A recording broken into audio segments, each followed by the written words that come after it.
네, 안녕하세요. 위니스탁입니다. 자, 좀 전반적으로 살펴볼까요?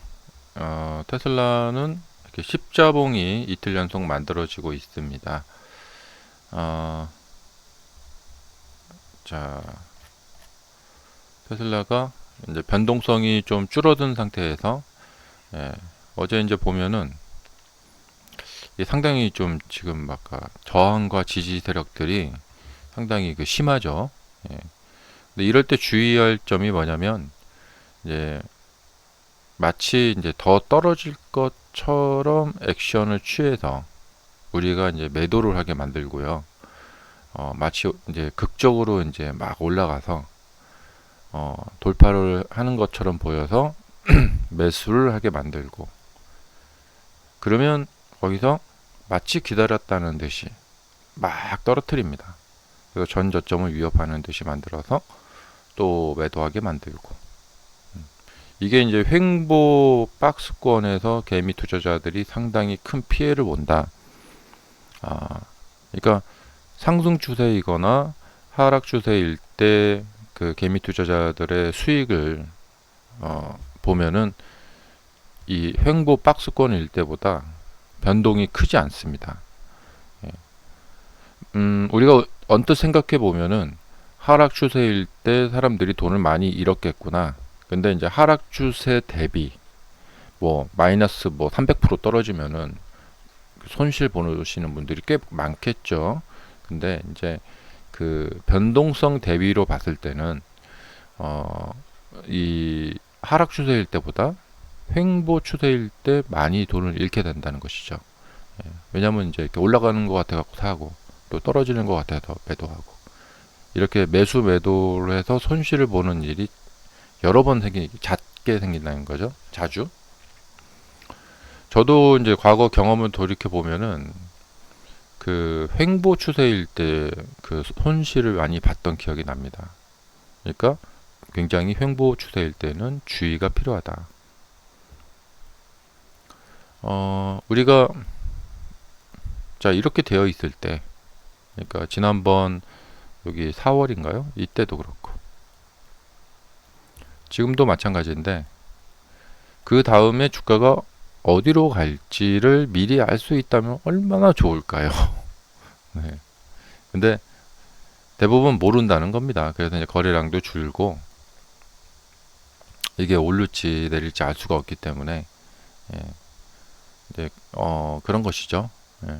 그래서 지금 이제 이런 이제 횡보 박스권을 겪으면서 많은 분들이 아마 손실을 많이 보고 계실 거라고 생각이 돼요. 어제도 참 야속하다고 할까요? 이 주가를 움직이는 세력들이 야속하다. 이렇게 떨어뜨렸다가 올렸다가 또 막 떨어뜨리고, 그리고는 또 올리고, 예. 이런 것을 이제 막 반복하고 있다는 것이죠. 근데 우리가 이제 보통의 인간인지라 이렇게 올라가는 모습을 이렇게 보면은 더 올라갈지 모르겠다. 여기 돌파했어. 사람들은 이 저항 돌파를 좋아한다고 말씀드렸죠. 그러한 심리를 또 이용하는 거예요. 음. 그래서 살 수밖에 없어요. 예. 올라갈 것 같고 이런 생각이 들고. 자, 예를 들면은 여기서 매수하신 분이 계시다. 자, 수익이 막 났다가 원점 됐다가 약간 마이너스도 납니다. 그러다가 또 확 회복됩니다. 어, 근데 종가는 도로 원점이에요. 열불나죠, 열불나. 예. 그러니까 이런 시세에 감정을 싫지 마라.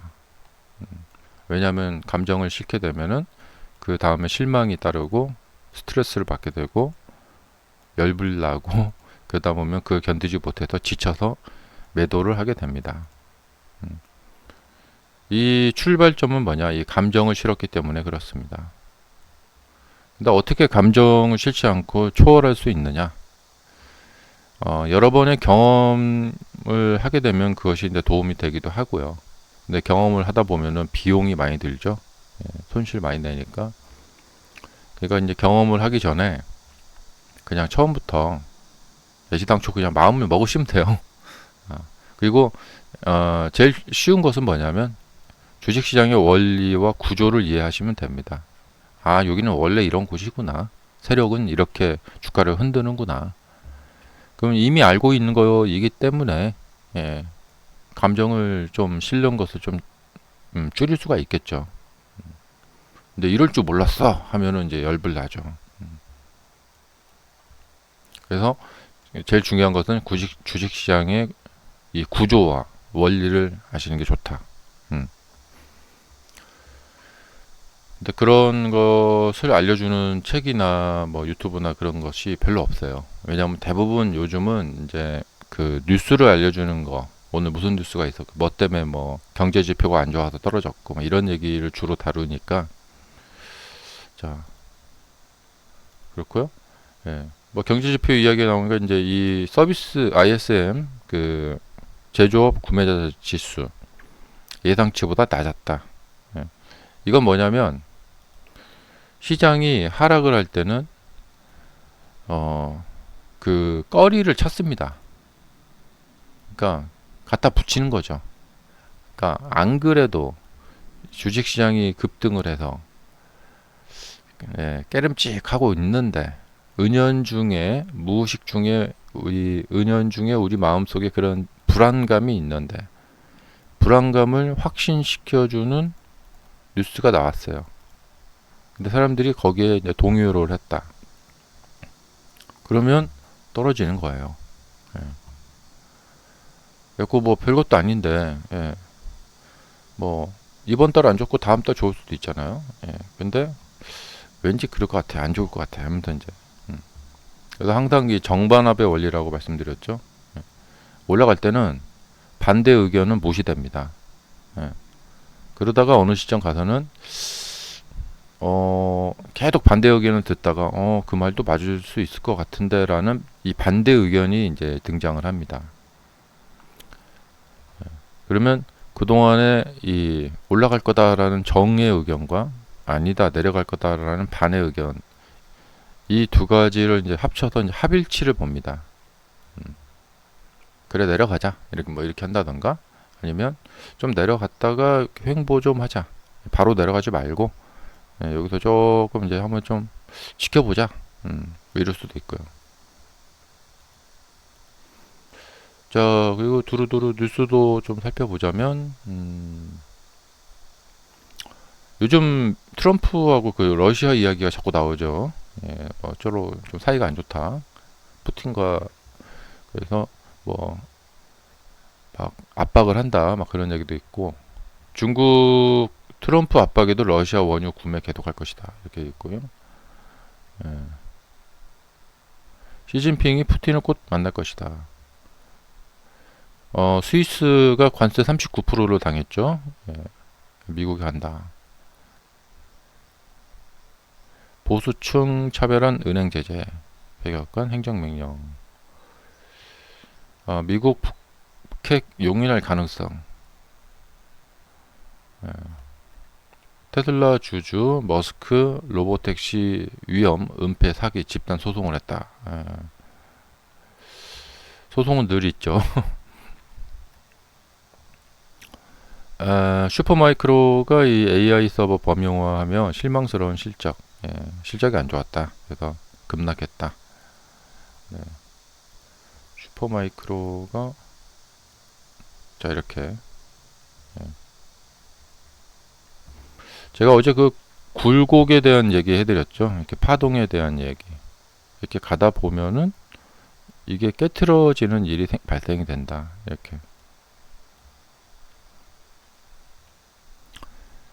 그러니까 이렇게 상승을 지속할 때는 이게 계속 영원할 것 같다, 계속 갈 것 같다라는 생각을 많이 하게 되는데 그런 패턴이 별로 없어요. 보통 이렇게 가다 보면 한번 이렇게 깨트리는 패턴. 그러니까 이렇게 막 가다 보면은 이걸 깨트리는 패턴이 아주 자주 나옵니다. 그래서 너무 상승이 많이 진행이 된 것 같다라고 생각이 될 때는 조금 이제 주의가 필요하죠. 이렇게 내렸다가 여기서 다시 이렇게 하고 또 갈 수도 있죠. 왜냐? 주가는 방향성을 알려주지 않아요. 자, 이게 떨어졌다고 해서 계속 떨어지고 오르기 시작했다고 해서 계속 올라가고 그러면은 주식이 어려울 게 없죠. 그래서 생각의 중립을 유지하는 게 좋습니다. 자, 트럼프 특사 모스크바 도착했다.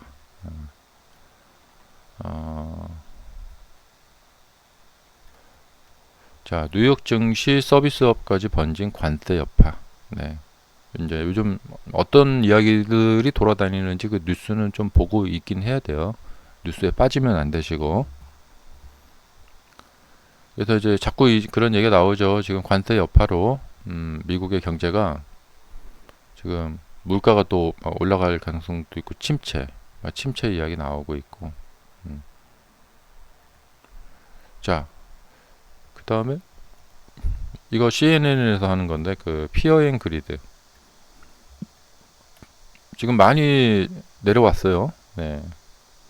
원래 나스닥 지수가 이렇게 되어 있으면 이 익스트림 그리드가 되어야 되는데 쫙 내려왔어요. 이게 지금 엄청 이게 짧은 시간에 막 공포를 느끼고 있다는 얘기죠. 아, 부담스러워. 이 가격이 많이 올라서 여기가 부담스러워. 이 상태에서도 이제 그리드 상태가 유지될 때가 있어요. 그러니까 그럴 때는 욕망이죠. 그리드 탐욕. 탐욕인 상태가 있는데 지금은 바로 며칠 만에 막 이렇게. 그 다음에 10년물 국채금리 상황은 4.2. 자, 10년물이 이제 이렇게 이제 고개를 숙이고 있죠. 자, 여기가 1월 9일, 아니 9월, 작년 9월, 그리고 3월 30일. 네, 여기서 지금 이렇게 횡보하고 있어요. 자, 이거는 한 달짜리 봉인데요.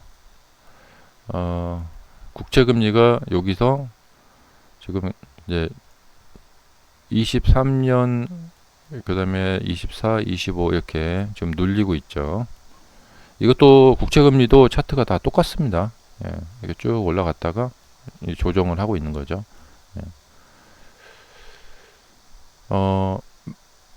패턴상으로 보면 상승 후 조정은 있을 수가 있는데 이 조정이 길어진다. 그럼 하락한다. 그럼 국제금리가 하락한다는 것은 주식시장에 좋을 것 같지만 꼭 그렇지는 않습니다. 좀 시간차도 있고 국채금리가 하락한다는 것은 국채 가격이 올라간다는 거죠. 미국의 국채를 사람들이 많이 사들이려고 한다. 그래서 주식시장에 있는 돈이 국채로 간다. 국채가 올라간다는 것은 뭔가 이게 안전자산이기 때문에 무슨 불안한 일이 발생이 된다. 그래서 앞으로 나스닥이 하락한다면 이제 국채의 금리가 떨어지면서 이제 같이 한번 떨어질 거예요.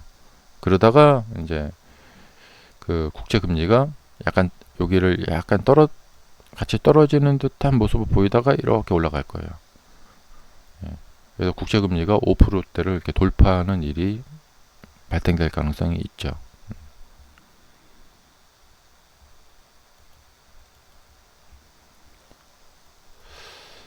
자, 결국 주식을 생각하다 보면은 최종 결론은 항상 도달하는 게 뭐냐? 시간이 약이다. 이 복잡한 앞으로 어떻게 될까? 더 갈까? 조정할까? 막 이러고 있는데 테슬라도 그렇고 시간이 다 지나고 나서 보면은 명확해집니다. 자, 우리 벌써 잊으면 안 되죠. 4월 달에 엄청나게 폭락을 할 때 어쩌지 하면서 막 그랬지만 지나고 나서 보면 그냥 그랬구나 그러죠.